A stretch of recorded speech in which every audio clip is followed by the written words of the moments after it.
Now, here's another president who is struggling with the definition of the word terrorist. We told you about Donald Trump. Here's the second one. This president wants to call dissenters terrorists, even those who criticize him on social media. The country is the Philippines, and the president is the very controversial Rodrigo Duterte, scratching the scars of history with a law that the United Nations is slamming. The world continues to fight terrorism, but fails to define it. The United Nations has not been able to agree to a definition. Who is a terrorist? In the Philippines, this question is leading to protests. President Rodrigo Duterte is backing a controversial bill that will give him unprecedented power. The power to classify dissenters as terrorists. And the power to detain people for critical social media posts. Duterte's bill has passed both houses of the Congress. It is nearing finalization. The United Nations is protesting. It has released a scathing report. It details human rights violations under President Duterte, including the extrajudicial killing of more than 8,000 people. Even after years of international and domestic criticism, Duterte appears unfazed. He wants to give the police a free hand. This anti-terrorism legislation is so broadly written that it is concerning. The police can arrest and detain people without a warrant, hold them in custody without charges for 24 days.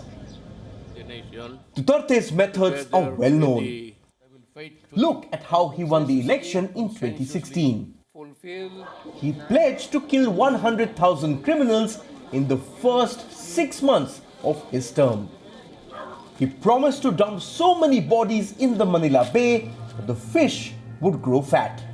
The United Nations report has evidence to show that Duterte did what he promised.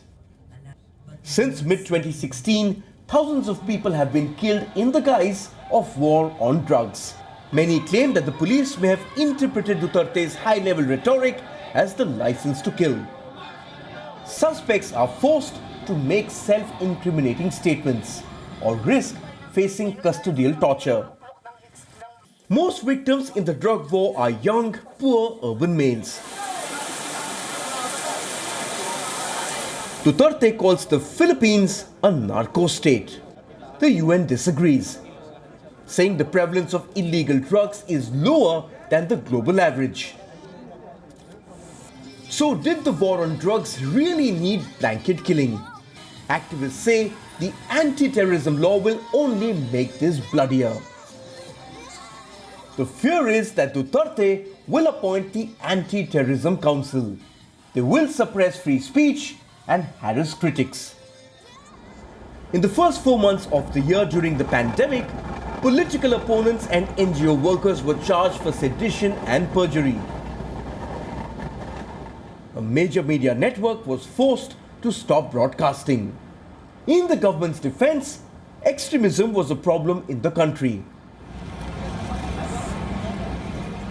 For 5 months in 2017, Islamic State militants had seized the southern state of Marawi. The government says it wants to avoid a repeat of that. But Duterte's authoritarian ways are worrying. During the pandemic, he wanted to impose martial law after failing to enforce a lockdown. Martial law has a horrifying history in the Philippines. 13 years of martial law under dictator Ferdinand Marcos denied them basic freedoms. Duterte admires Marcos, calls him his idol, and is now walking in his footsteps. For critics, the message is clear. Face arrest without a warrant and be labelled a terrorist. Bureau Report, WION World is One.